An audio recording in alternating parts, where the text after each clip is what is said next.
may I have the honor to read the foreword to you. The right to life, though not absolute, is at the apex of the fundamental rights protected by the Zimbabwe Constitution. Mere mention of the right to life might presume the absence of the death penalty. However, capital punishment remains a conundrum in Zimbabwe. The penalty is retained on our statute books and people continue to be executed today. Yet the last execution was carried out in 2005. Consequently, Zimbabwe is one of 48 countries that may be classified by the United Nations as absolutionist de facto. Moreover, in recent years, the 2013 Constitution has restricted how the death penalty can be applied. One of the principal reasons given by the government when justifying Zimbabwe's retention of the death penalty is that it has democratic legitimacy. The main evidence to back up this claim is that during a national consultation on Zimbabwe's new constitution, a small majority was in favor of retaining the death penalty. However, this data offers little insight into how Zimbabweans feel about the death penalty today. As Zimbabwe finds itself at another critical juncture in its history, the time has come to revisit the question of our relationship with the death penalty.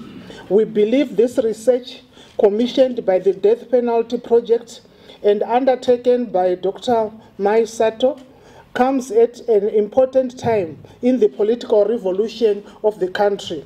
In this report, Dr. Sato investigates the strength of public opinion regarding retention of the death penalty in Zimbabwe, to interrogate the claim that the public would reject abolition. Dr. Sato's conclusion is compelling. Although a small majority of Zimbabweans continue to favor the death penalty, it is evident that such support is qualified. When asked what they would do if the government abolished the death penalty, the vast majority of those who supported it said they would be willing to accept the new policy. The findings suggest that public opinion does not pose a barrier to abolition in Zimbabwe. Dr. Sato's newest inquiry is relevant not only to Zimbabwe, but to all countries where apparent public support for capital punishment is still cited as barrier to abolition. The report's findings should encourage governments to question their assumptions about public attitudes towards the death penalty and to take the initiative in leading the debate on abolition. It is clear that more information, education, engagement of civil society is needed. And when considering abolition, and discussion of public opinion must be supported by comprehensive and contextualized data, such as that provided in this report. It is, after all, a matter of life and death. Elasto Hilarious Mugwadi, Chairperson of the Zimbabwe Human Rights Commission. Thank you. I think this is an occasion to celebrate a study by persons who are not Zimbabwean. Am I correct? I didn't ask, but the kind of study which we in Zimbabwe should be carrying out ourselves, but it has been carried out by our well-wishers. I think it's something we must emulate. This is the kind of study which we should be carrying out ourselves. And we would want to thank those who have undertaken this study and produce such a fantastic report which will assist in policy making. I think one point we recognize in Zimbabwe and in Africa generally is we don't make our policy from an informed position. We normally just make policies, make decisions without undertaking studies. Now, we are celebrating a good report. I'm happy that Val especially and the whole team at Veritas were of some assistance in this study. And I think they did very well, and we have a very good report. Speaking for myself, I would say I've been neutral for a long time about whether to abolish or to retain the death penalty. I've had occasions, it's not a source of pride to sentence people to death here in Zimbabwe and in Botswana. In Botswana, and I can say it because the president then used to say he was a retributionist. And in Botswana, if a person is sentenced to death, I can speak of the time I was there. The minute the Court of Appeal sentences, confirms the death penalty, it doesn't take 3 days. He's hanged. And the president then, Festus Mogae used to say, look, who am I? If the whole bench of the highest court confirms the death penalty, it must be carried out. Of course, he was carrying out his constitutional duty. But in Botswana, they wouldn't wait a minute. Once the highest court confirms the death penalty, that's it. You hang. And it usually took 3 days. But I got a harrowing story from one of the judges who was a registrar then. And you know, when you are hanging somebody, the registrar must be there. And there must be a doctor. And the registrar of the court has been traumatized.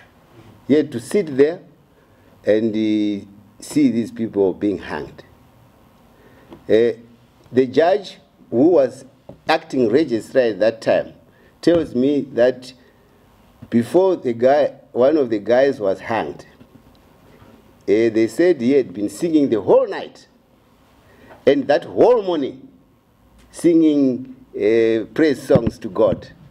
The whole morning at the top of his voice, and he says, that voice I continually heard. And I can tell you, the judge said, that is one thing, I went there once as an acting registrar, I will never go back. And you can see how traumatizing it is.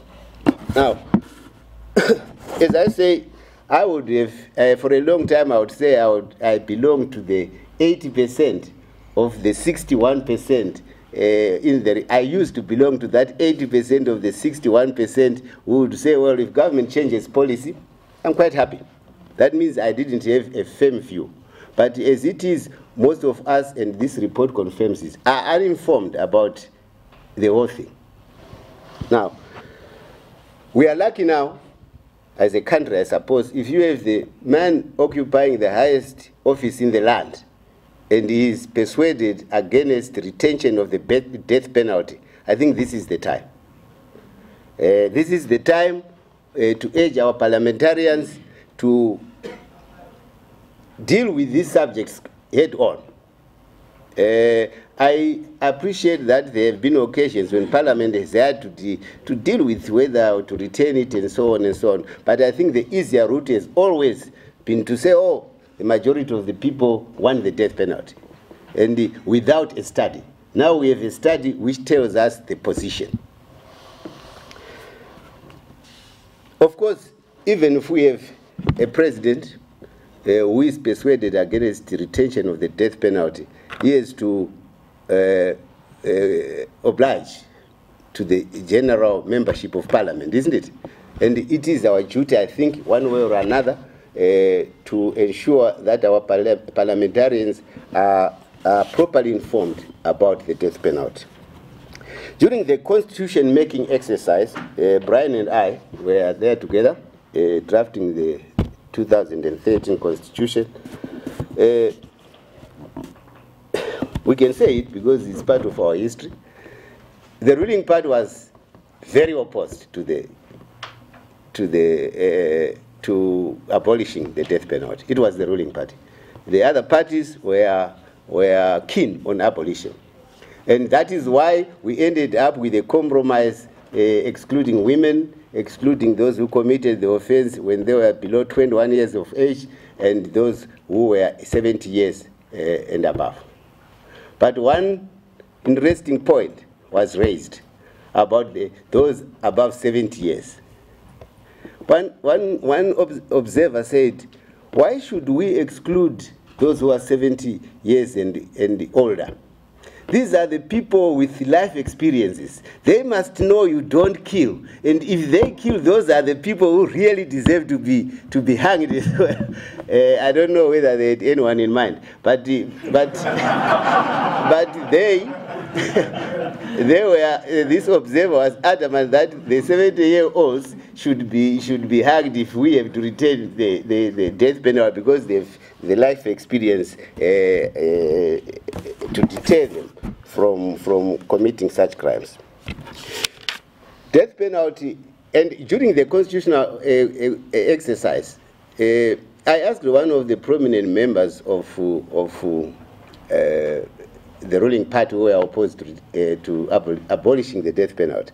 I said, you guys, and it was, of course, it was the days when we were always against the British, the Americans, and so on and so on. I said, you are very anti-American, you are very anti-British. Why is it that you want to retain a penalty that came from the British and the Americans? We in Africa did not have that penalty. If we are truly African, if we are truly anti some of the policies and practices and traditions of the Western world, why are we retaining this penalty? Because in our culture, all that happened was you had to pay compensation. Of course, some forms of compensation, like surrendering a young lady and so on, those have been prescribed by the Constitution and cannot be constitutional. They are illegal, they cannot be accepted in this society. But essentially, our society was restitutionary in approach, restorative justice. Because a person who has had his son or daughter killed by somebody, he's not really interested in seeing that man suffer and seeing that that person languishes in prison or is hanged. That person who has been that traumatically injured is probably happier if he gets some compensation, some recognition that I wronged your family, I wronged you. And in our culture, you'd pay 15 head of cattle or something like that. So, but of course, it confirms none of those ZANU-PF guys would stand up on his own personally and say, I support the retention of the death penalty. They would always say, well, you know, people don't accept it. But if you as an individual don't, who does? And this is what this study helps us to understand. If we were to ask each one of us, do you support the death penalty? I would say, I don't, but I think the majority of people do. I don't, but so who does? And I think this study has come at the very opportune time to tell us that there are certain fallacies about the retention of the death penalty. We have a whole part in the Criminal Procedure and the Evidence Act, which stresses compensation, restitution, isn't it? We use it very sparingly in this country, but that is what our people were used to. If you steal my goat, I expect you to give me back my goat.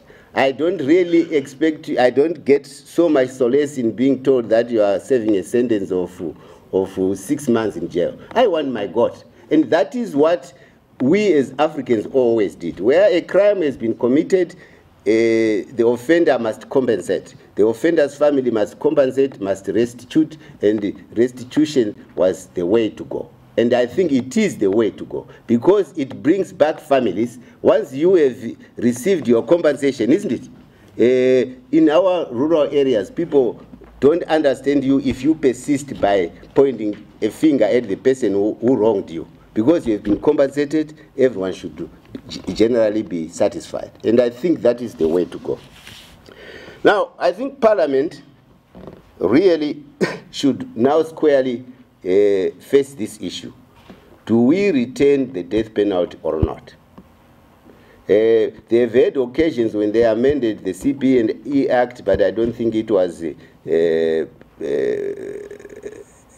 an occasion when they could squarely deal with this point. And Supposing we have the funds, we have some funding, we can organize it. I think a seminar for MPs to go through this book, to discuss this report, a seminar dedicated to MPs to study this report and discuss it, and then deal with the issue in Parliament will be very helpful. Finally, I just want to say that a deterrence as a reason for retaining the death penalty is not a good argument at all. It is not a good argument whether you deal with cases of rape. We have seen that people who rape, for instance, it doesn't matter you impose 40 years, 50 years, those people will still commit those offenses. So the severity of punishment is not the deterrent. And I think this study shows what other approaches we can take in respect of very serious offenses. So to me, without saying much more, deterrence as an argument to retain the death penalty is no good argument at all. It is no good argument with most of these crimes. There are basic reasons, social, economic, and otherwise, which make people commit these crimes. And regarding the killing of another person, I think, and I've always commented that our scientific knowledge has not reached a stage where we really understand why a person kills another. And that is why a sentence which is as draconian as the death penalty is not appropriate. Because any one of us can kill. It all depends on the circumstances. And if we had enough scientific knowledge to know what turned your mind, what caused you to kill, we might probably treat these people much more leniently. And lastly, I don't think that I read the foreword by the chairman of the Zimbabwe Human Rights Commission. Yes, the right to life must be absolute. From a religious point of view, no one must have the right to take another's life. And if every one of us has no right to take another's life, why should we allow the state to take another's life?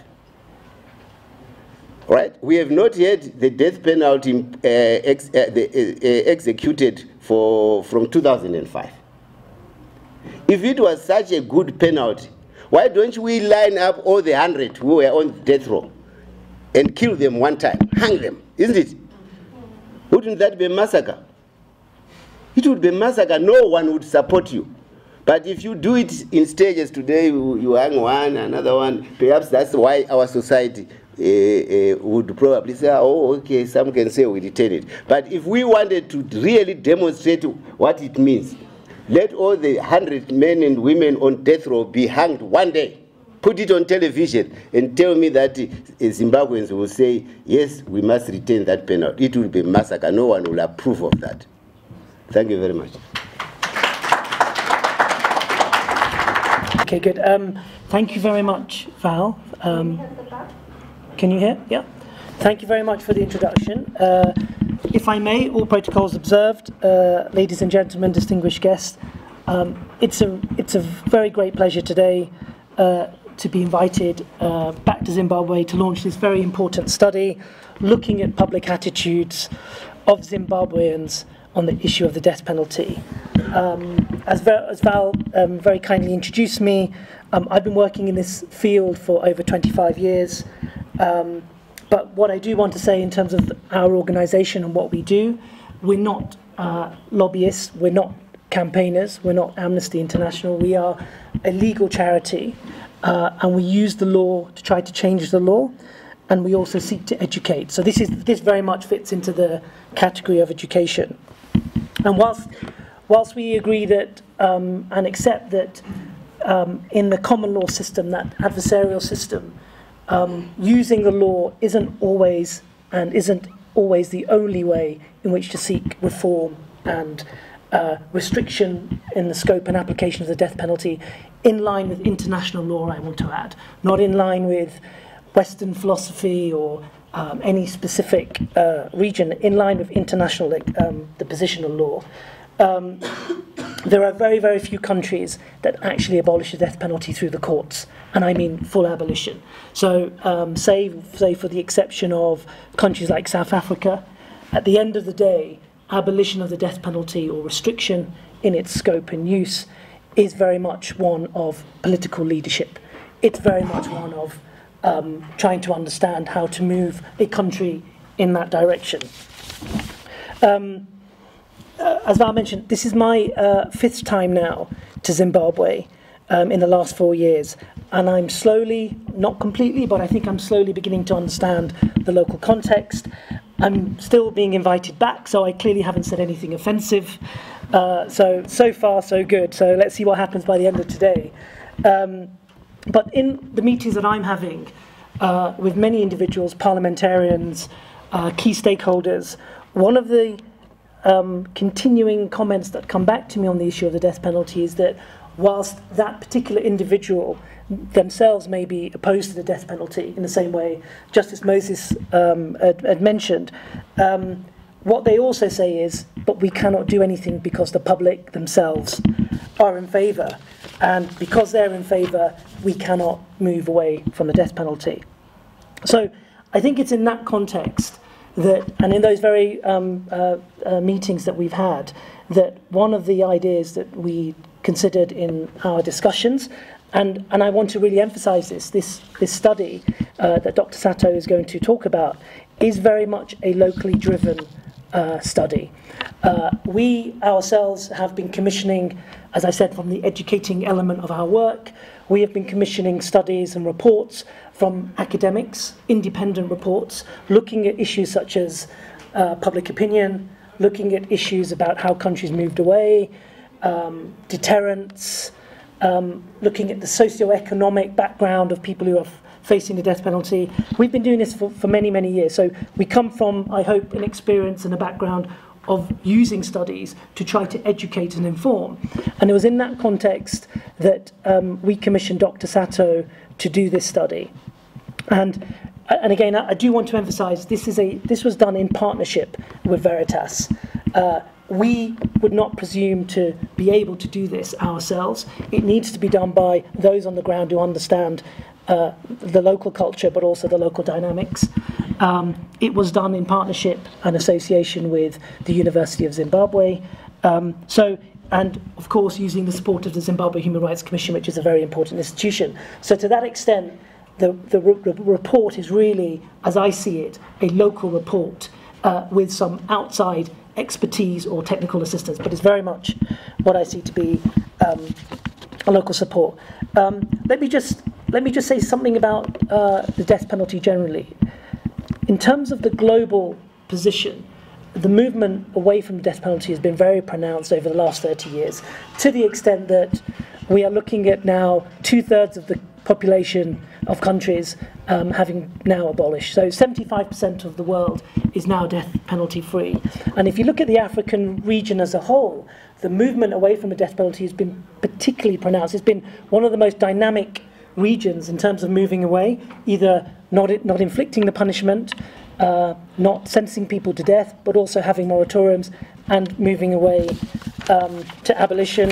In 2 countries, Somalia and South Sudan, they were the only executing countries in this region in 2017.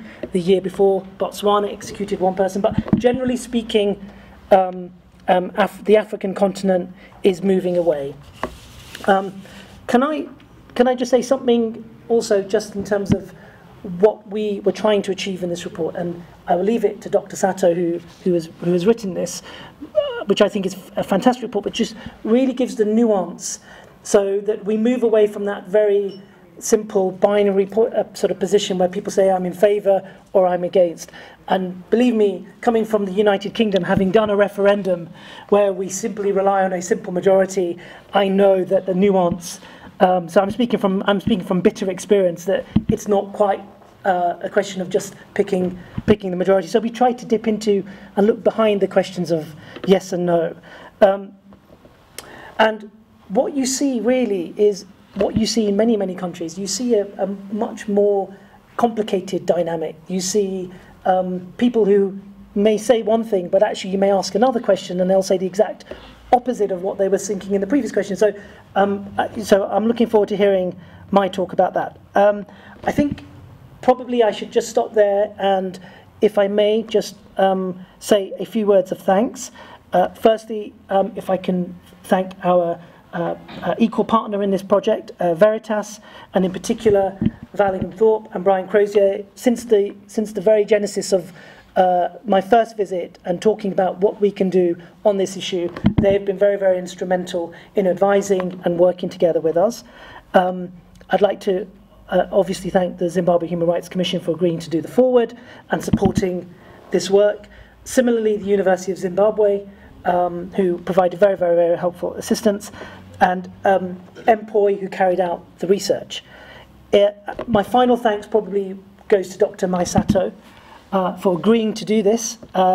We weren't sure whether we would do it, whether we could do it, whether it would be achievable, and I think she has done an absolutely amazing report. So you will all look forward to listening to her. Then let me just finish by saying this. Ultimately, and this is the most important point, I think, abolition of the death penalty in Zimbabwe is a decision for Zimbabwe. Only Zimbabwe can decide how to do it and when to do it. But I hope that the experience of other countries, and I hope that the study that we're about to launch today will at least help to fill that space and provide that level of dialogue and debate and provide useful information to at least move in that direction. Thank you very much. I'm a social scientist by training, and I've carried out similar surveys measuring attitudes towards the criminal justice system, including the death penalty, attitudes towards the courts, trust in the police, in mostly Asian and European countries. So this project was my first that was based in Africa. So I'm very grateful to the local partners who helped me draft the report. So first, the University of Zimbabwe made sure that I understood the changes made in the 2013 Constitution, and Veritas provided very useful socio-political insights into understanding attitudes in Zimbabwean context. And I'm very grateful to the Mass Public Opinion Institute, who we subcontracted the fieldwork for this survey. MPOI is also responsible for administering the Afrobarometer. For those of you who don't know what Afrobarometer is, it's a pan-African survey that measures attitudes across African states. And the fact that we had MPOI to carry out the fieldwork gave us great confidence in the sample that we received, which we used to analyze in drafting this report. So thank you very much to MPOI. So with the support from local partners, I believe that the survey does capture Zimbabweans' attitudes towards the death penalty and what it means to be a retentionist, those people who support the death penalty and those people who are abolitionists in a country that hasn't executed for more than 12 years. So, the first question is, you may be wondering, well, why measure public attitudes to the death penalty? And this is the question I often get from abolitionists who believe in abolition, because they believe that abolition was made possible not because the public desperately wanted abolition, but through judicial and political leadership. What I say to that is, any justice system to function properly, we do need the trust of the public for it to have command popular support. And for any legislation that is forced onto the public will not be truly effective. So if a retentionist government is thinking of moving towards abolition, I think it's perfectly sensible to measure and trying to actually gauge with public opinion what do they think about on this issue. So when the new 2013 Constitution was implemented, I think that the feeling from the policymakers was that the public accepted and embraced restriction of the death penalty, but they felt back then that the public were not yet ready to embrace complete abolition. So 5 years on, we revisit the same issue, and the headline result from this report is that if the government were to exercise political leadership, there's enough evidence to support that the Zimbabwean public will also embrace abolition. So on that note, I want to move on to the methods section. So we carried out a nationally representative survey using 1,200 respondents. And we use, in terms of the sampling method, this is a probability sample with a response rate of 84%. And it's important that with this type of sample, it is very comparable to the Afrobarometer sample that we use for Zimbabwe. And the 1,200 with a sampling method of a probability sample means that we are able to make inferences to the population. And what this means is that if we were to analyze this sample, we are able to generalize the finding to that of the general Zimbabwean population. This is not a survey that just was carried out in Harare. As you can see, the provinces listed, we had 150 enumeration areas divided in rural and urban areas, and that divides into 10 provinces. This was a face-to-face survey carried out by MPOI in 3 different languages dependent on the respondent. So that's the overall of the methodology. And if you see on the top right corner, the page number corresponds to the report in case you want to follow it up with more information. So now I want to move on to our main question. This is the main baseline result that we got. So we asked, do you think the death penalty should be kept or abolished in Zimbabwe? And we used a 5-point Likert scale ranging from definitely keep to definitely abolish. And if we were just looking at this result, we may come to the conclusion that, well, actually the majority of Zimbabweans support the death penalty. If we add those who argue that the death penalty should be definitely kept, so 41%, and probably kept 20%, we come to 61% of the Zimbabwean population supporting the retention of the death penalty. Now, this simple question is useful in a way that it provides a very clear proportion. And in this way, quantitative surveys are a very powerful tool in capturing opinion, but they are also a very crude instrument that ignores nuances and complexities. And if we were just asking this question, we may assume that retentionists and abolitionists have completely different views on the death penalty. But what I'd like to show in the next few slides is that what differentiates retentionists and abolitionists is much more subtle and nuanced than we might originally expect. And we can understand attitudes better by asking further additional questions. So, majority of the Zimbabweans supported the death penalty, but how much did they know about the death penalty? And we asked various information-based questions, and I'm going to introduce 2 questions here. We wanted to know whether the Zimbabweans knew the fact that the government hasn't executed prisoners for over a decade, and what we found that 83% of the Zimbabweans actually didn't know that executions hasn't occurred over a decade. And another information that we wanted to check is, do Zimbabweans know about the execution, the method of execution? And around half, 45%, didn't know that the execution method was hanging. And what we see from these results is that support for the death penalty rests on shaky grounds, misinformation, and they are uninformed and misinformed rather than based on concrete understanding of the death penalty.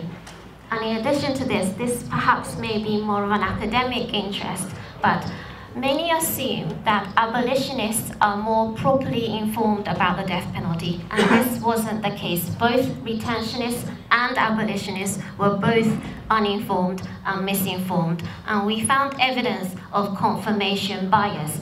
And what confirmation bias means is our tendency to seek information that corresponds with our own existing beliefs. So what we found is that the retentionists tend to think that more people and there are more offenses that's punishable by death, and then the abolitionists thought that the death penalty were more likely to think that the death penalty was no longer a form of criminal punishment in this country. So misinformation on both sides. I argued earlier that if the government were to think about moving towards abolition, then it's perfectly sensible to measure possible adverse reactions that may follow on from abolition. And this could be a loss in trust in the criminal justice system, or the loss in the rule of law. And we asked several questions that tapped into this idea of what could be the consequence that will follow on from abolition. And I think in this case it's important to focus on retentionists, because we want to know how committed are these retentionists in keeping the death penalty, how important is the death penalty for them. So 61% we had retentionists, and when we asked those retentionists, what are your views if the government were to abolish? So we got that 80% of those retentionists argued that they will simply accept as government policy. We also asked those retentionists, what would you do if the death penalty were abolished? And only 34% of the retentionists said that they will sign a petition, and 13% argued that they may lose trust in the criminal justice system, and a further lower 10% argued that they may take justice into their own hands. And what we see from here is that Zimbabwean support for the death penalty, this doesn't mean that so if the government were to abolish, the trust in the criminal justice system actually doesn't hinge on retaining the death penalty. I've seen many surveys carried out on public attitudes to the death penalty, but often surveys focus exclusively on attitudes to the death penalty and forget that it's actually one of the many policies to control crime. So in our survey, we gave respondents various policy options that would tackle violent crime. So these are the results from, so we gave our respondents various policies from moral education, reducing poverty, longer prison sentences, and then in one of the policies, the death penalty was also included. And what we see from here is that when we put death penalty in context, the Zimbabweans believe that improving moral and social standards are far more important and far more effective policy than executing people. So this puts death penalty in context. Also, poverty is a real concern for the Zimbabwean public. We asked in the same survey whether the respondents or their families suffered from any of these experiences in the past 12 months, and half or more respondents had gone without enough food to eat, enough clean water for home use, medicines or medical treatment. And when we asked the same respondents, what are the important policy priorities, what are the problems facing Zimbabwe, the top two priorities were first to create jobs and second to manage the economy. And law and order and crime issues were very much low on their priority list. And this is very interesting when you compare it with other surveys and other priorities that retentionist countries face, because law and order is often the key policy agenda for many countries in retentionist countries too. And the death penalty in those states are often retained because policymakers use it as a way to gain votes. And looking at it from a Zimbabwean context, these findings suggest that the public's priorities are different. And I think any decisions on a death penalty must be considered in light of other pressing social issues facing the country. So in the final slide, just to conclude, I've not been able to introduce all of the findings in the report, but these are the headline results. And whether or not to abolish the death penalty ultimately is a political decision. However, I hope that the survey provides assurance to policymakers that death penalty abolition, public attitudes is not a barrier to abolition, and that the findings suggests that if the government were to take political leadership, there is enough evidence from this survey that the Zimbabwean public will actually embrace complete abolition. Thank you very much. That was very good, and I'd like to thank those who had the opportunity to come up with the report. It's very insightful, also challenging at the same time. I'm privileged that the honorable lawyer, who also happened to be one of the key and corner posts of negotiations into the coming up of the Constitution and the finalization of the drafting committee, whatever is around. Honorable BT, before, and he is now respected and is respected a lawyer, and I want to mention by name was is one of the cornerstone in terms of negotiating the current document that has been proposed to be a public document which becomes a constitution. But I know he is fair-minded and he agrees with me that this was just a negotiated document so that to process a political process. And now that it is these defects that we also have saying in the public life, and which have so many consultations that has been suppressed by the act of negotiations, could he be flexible and give insights in terms of direction as to what is the position that people can currently take, with the fact that he is aware that the Constitution doesn't mandate, but with the defective parliamentarians and parliament that we have at the moment, was no parliamentarian can go into discussion without having been taken for a whipping or to a caucus site. What advantage can the public get outside the political decisions in terms of making sure that the discussion is centered on the community's aspirations? Thank you. Thank you very much. Could I ask you to please direct your questions to the panel here? I'm going to ask Judge Chinezo to answer that one. Well, I must confess I thought it was directed to BT, so my attention, well, it's very much. I'm not sure, but I think Mr. BT will confirm that on their side, on the MDC side, they were keen on abolition. The other side was a little more adamant on retention. But I think also he might confirm that, as I said earlier, no one can stand up on his own and say, I support it. They just relegate to the public and say, the people will not accept it, the people will not accept it. And as we have noted from this report, now we know that the people are really, a good number are for abolition, 80% don't mind. And I think if it was any technique by government to ensure abolition, if we had gone for 12 years without abolition,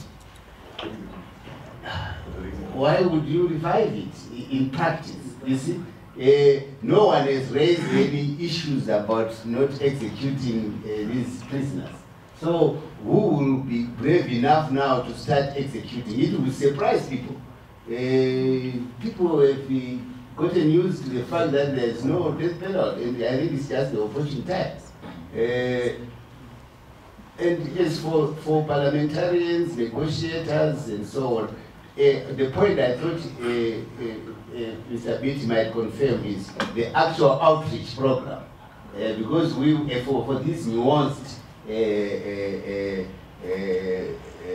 aspects of it, because if people are not properly informed, if people don't quite know about the penalty, they are likely to just say, kill it, we remove it. But the point about the outreach program, if I recall, it was not done very scientifically. It was along party lines. MDC would say to these people, you stand up and just say no.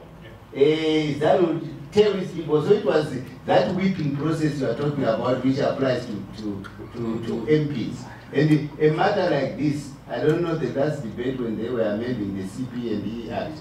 This is a matter where MPs should be allowed to speak from their mind, from their conscience, rather than be whipped into line by by the party political wings.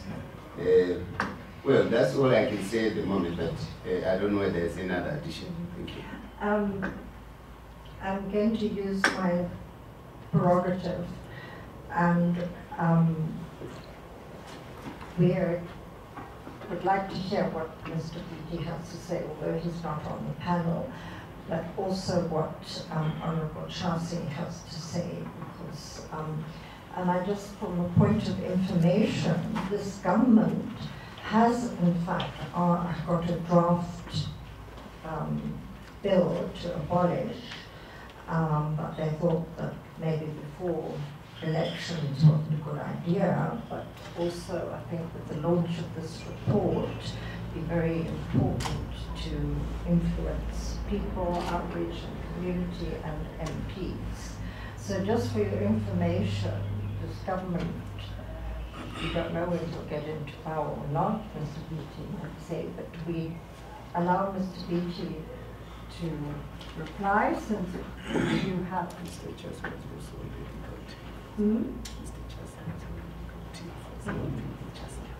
Yes, I'm saying Mr. Beattie and Mr. Chasi. Well, thank you very much, Val. It's good to see you, Judge. Good to see your face. And thank you. So, yeah, so when we negotiated the Constitution, we used as primary material the reports, the detailed reports of the outreach teams. As you know, there were over 3 million consultations during the constitutional making exercise.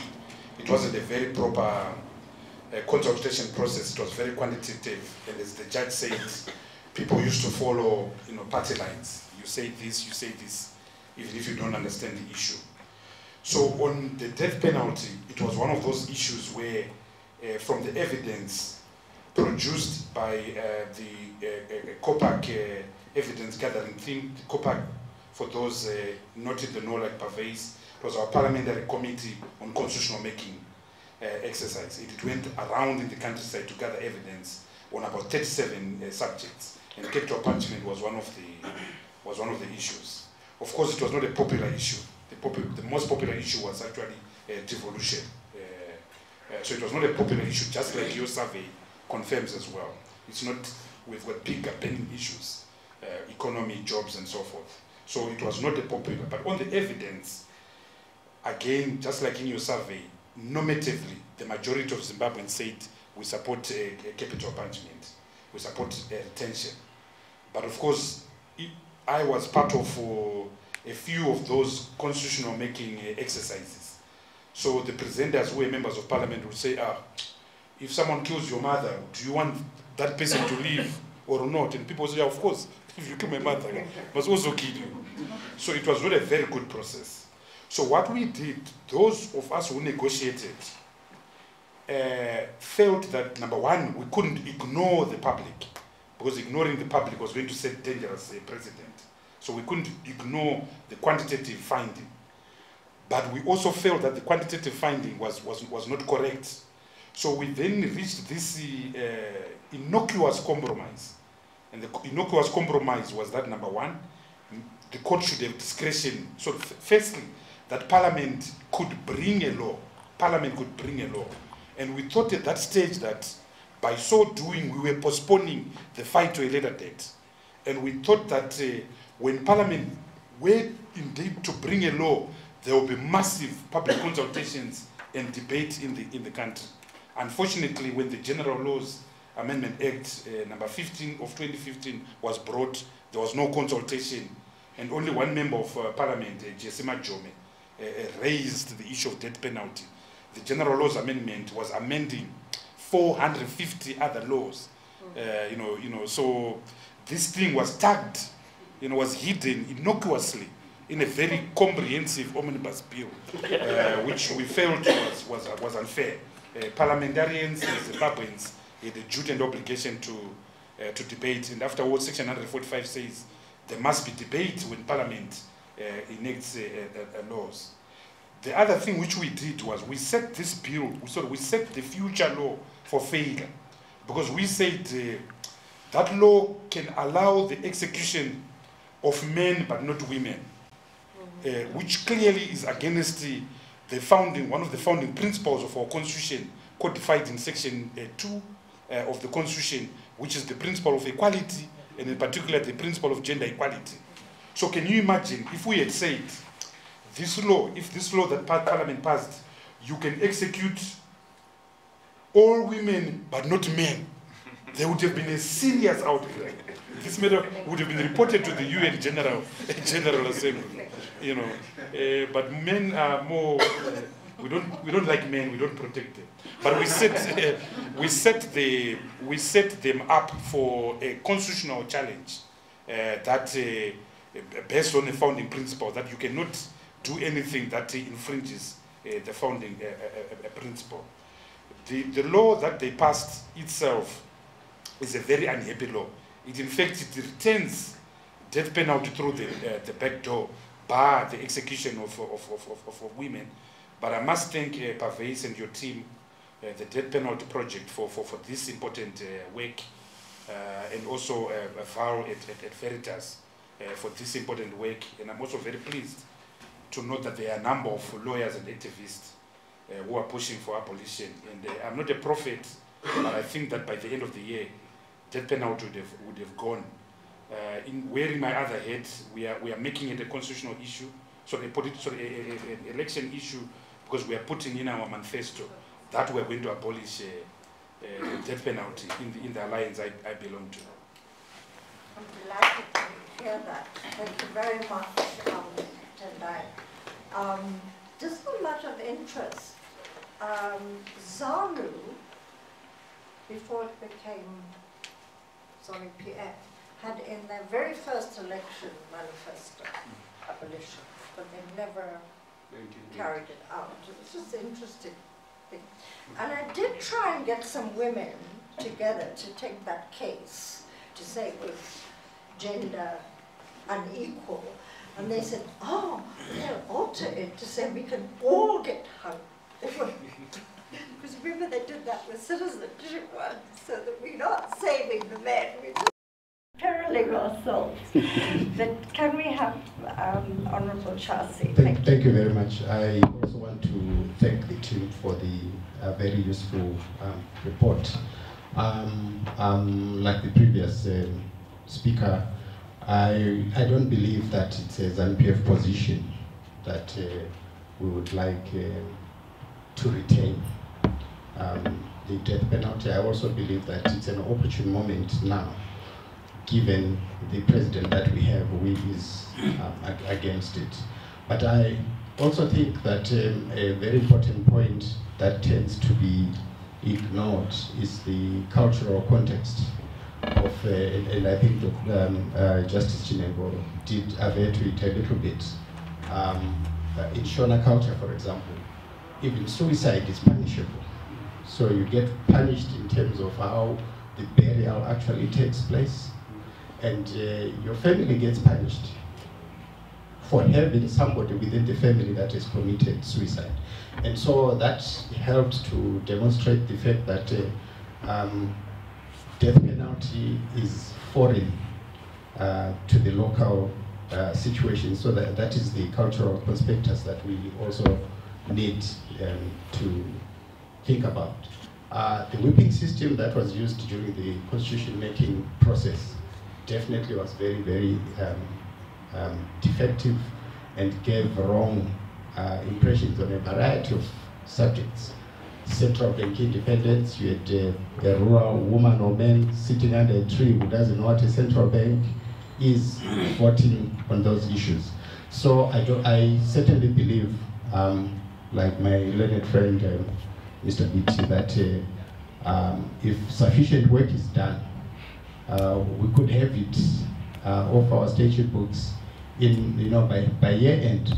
But also, I don't know what research has been done relative to the trauma that the judge who passes a death sentence actually experiences, to actually talk to the judges. And I think the comment by Justice Chinengo about the registrar in Botswana is itself very revealing as to the burden that the people that are actually involved operationally in terms of the execution experience.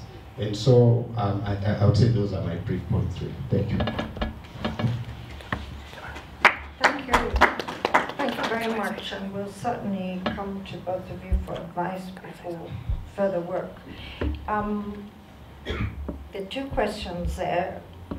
Sorry, I saw. Actually, you went first, Bettina, and then Rudo. Well, you had a question. No, I just wanted to respond, but I can respond to that. Do you want to? No, carry on. Let's carry on. It's a very quick one, I promise. Thank you so much. Thank you so much for this brilliant report. It's exactly what we need, because we've been, laboring under a lot of assumptions about what people actually think about this. So I think this is going to be hugely, hugely helpful. I just want to echo something that Advocate Chassis said, which is that I really find it astonishing that when we're campaigning against the death penalty in Zimbabwe, we emphasize the religious element and not the cultural element. And even when we're emphasizing the religious element, people are focusing more on the Old Testament and eye for an eye, and not on the new, which, as Christians in this country, should be what directs the discourse on this issue. So I just really want to emphasize that I think it's also important that we look at the cultural context. It's absolutely vital. And Justice Chinengo, thank you so much for your moving remarks earlier. You said something hugely important, which is that if the 99 people currently on death row were to be executed today, there would be an absolute uproar. And I think that's an element that needs to be absolutely emphasized. You'll recall that the first time that there was a real uproar on the death penalty in Rhodesia was when, after UDI, as a show of power, the Rhodesian state decided to execute a number of African men in one day. And it is that element that really emphasizes, I think, to ordinary people, the horror of the death penalty. Line up those 99 people, hang them all in one day, and you'll see what an outcry there will be, even from people who purport to support the death penalty. So I just really wanted to say, this is absolutely a wonderful report. And I will certainly be circulating it and, banging the drum and, trying to persuade as many people as I can. Thank you.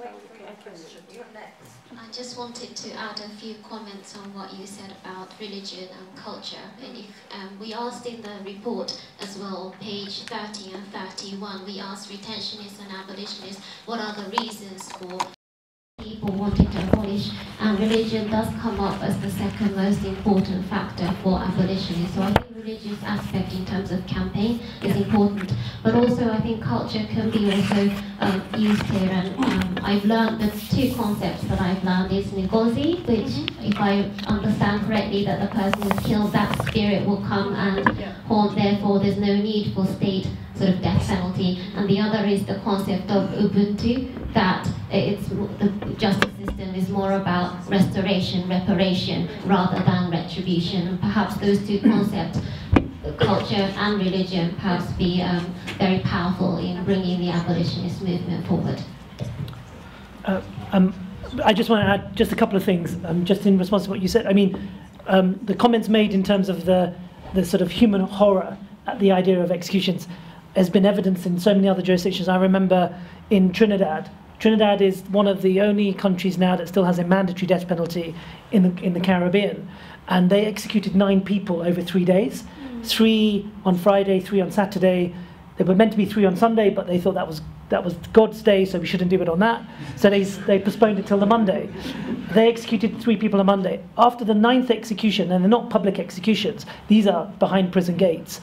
After the 9th execution, the public outcry, which was enough, in a country that we have carried out a public opinion survey in 2011. These were done the executions in 1999. The public opinion survey was in 2011, which showed that there was 90% support for retention of the death penalty.